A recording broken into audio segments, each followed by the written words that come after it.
Hello everyone. Bentley and Rolls-Royce are about to face stiff competition from Toyota, as the newly unveiled Century SUV takes a swing at the Bentayga and Cullinan. And sadly, it looks like it will be strictly limited to Japan, just like its sedan counterpart.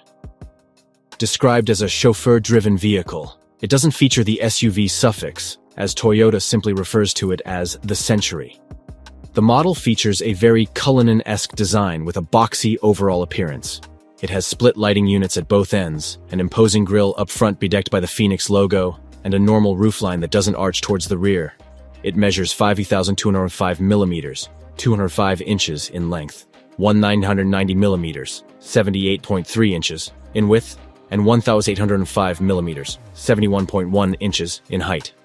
As a result, it is 136 millimeters, 5.4 inches, shorter than the Cullinan, 171 millimeters, 6.7 inches, narrower, and has 30 millimeters, 1.2 inches, less from the roof to the road. The space between the axles is 2,950 millimeters, 116 inches, compared to the Cullinan's 3,295 millimeters, 129.7 inches. Toyota says it tips the scales at 2,570 kilograms, 5,665 pounds, and unlike the Century sedan, which can seat 5 people, it has room for only 4 inside. Speaking of the interior, it has a rather simple layout with a widescreen infotainment system of undisclosed size incorporated into the dashboard and a digital instrument cluster behind the steering wheel. We can see physical controls for the HVAC system below the central air vents, a large center console with a normal gear shifter, 2 pairs of seats, and lots of leather upholstery, which will be available in multiple hues, as well as ambient lighting, a panoramic sunroof, and additional gizmos meant to enrich the luxury feel. Toyota says power is supplied by a 3.5-liter V6 plug-in hybrid, mated to an electric continuously variable transmission and all-wheel drive.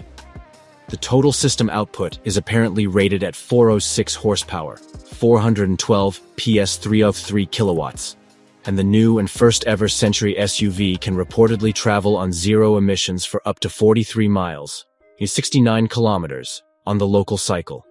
Recharging the battery takes a claimed 3.5 hours at a normal socket. A rear-wheel steering system to improve the turning radius is also on the list. The Japanese automaker hasn't provided additional details about this ride, but it's been reported that it does not share the same construction as the Century sedan, which is based on the Lexus LS's platform. Instead, it seems that they went for the TNGA-K, meaning it has many components in common with the Highlander, RAV4, Kluger, Camry, and many others. The model is already up for grabs in Japan, where pricing starts at 25 million yen, or roughly $170,000 at the current exchange rates. Only 30 units will be built each month at the Tahara factory, and as we already told you in the introduction, it will likely be limited to the land of the rising sun. Friends, what do you think of the Toyota Century SUV? Let us know in the comments below. Put likes and subscribe to the channel so as not to miss the latest news from the world of cars.